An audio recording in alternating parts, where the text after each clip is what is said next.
दिल्ली की जनता तो जैसे भारतीय जनता पार्टी से रूठ ही गई थी। 27 वर्ष, 6 चुनाव और भाजपा दिल्ली की सत्ता से दूर।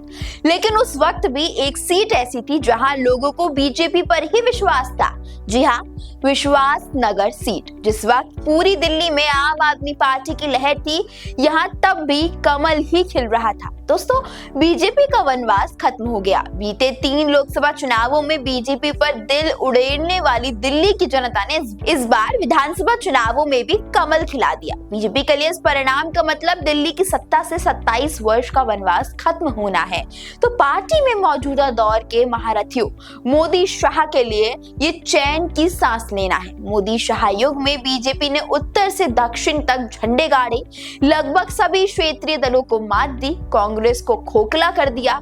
लेकिन नाक के नीचे दिल्ली में अरविंद केजरीवाल और उनकी आम आदमी पार्टी अजय सी डटी रही। भाजपा जहां 2015 के विधानसभा चुनाव में 3 सीट जीतने में सफल हुई, वहीं 2020 के विधानसभा चुनाव में ये संख्या 8 सीट तक पहुंच गई और तीसरी बार गजब ही हो गया, सीधे 48 सीटें। पर एक सीट तब से अब तक बीजेपी के पास रही, वो है विश्वास नगर सीट। विश्वास नगर सीट पर साल 2020 में ओपी शर्मा को 65,830 वोट मिले, वहीं आम आदमी पार्टी के प्रत्याशी दीपक सिंगला को 39,373 वोट मिले। तीसरे नंबर पर कांग्रेस के प्रत्याशी गुरुचरण सिंह राजू रहे। इससे पहले 2015 के चुनाव में ओम प्रकाश शर्मा को 58,124 वोट मिले। आम आदमी पार्टी से डॉक्टर अतुल गुप्ता को 47,966 वोट मिले। कांग्रेस के नसीब सिंह तीसरे स्थान पर रहे।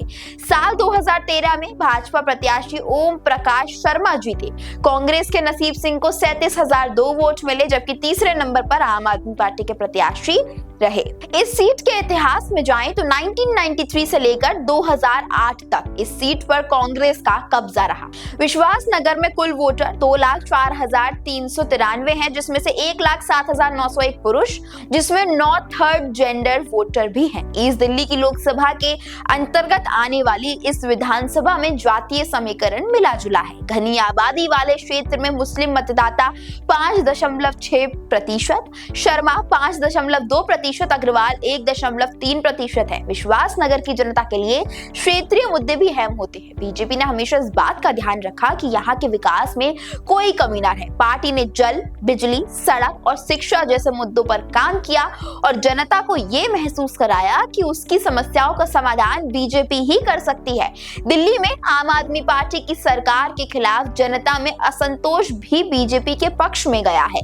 कई लोगों का कहना है कि अरविंद केजरीवाल की सरकार ने दिल्ली में भ्रष्टाचार को खत्म करने की बजाय राजनीति की और उन्होंने जनता की उम्मीदों पर खरा उतरने की बजाय सिर्फ और सिर्फ बयानबाजी की। ये असंतोष बीजेपी के लिए एक अवसर बन गया और उन्होंने इसका पूरा का पूरा फायदा उठाया। विश्वास नगर में बीजेपी का दबदबा इसलिए बना हुआ है क्योंकि पार्टी ने हमेशा जनता से सीधे जुड़ने की कोशिश की है। बीजेपी के संगठनात्मक ढांचे, प्रधानमंत्री मोदी की लोकप्रियता और क्षेत्रीय मुद्दों पर ध्यान देने के कारण इस क्षेत्र की जनता ने बीजेपी पर भरोसा बनाए रखा है। हालांकि विपक्षी दलों की कमजोर स्थिति भी इस विश्वास को और मजबूत बनाती है। बीजेपी के प्रति यह भरोसा आने वाले चुनावों में भी अहम साबित हो सकता है। इस वीडियो में बस इतना ही। आपको यह जानकारी कैसी लगी हमें कमेंट्स करके बताएं और देखते रहें देश के नेता।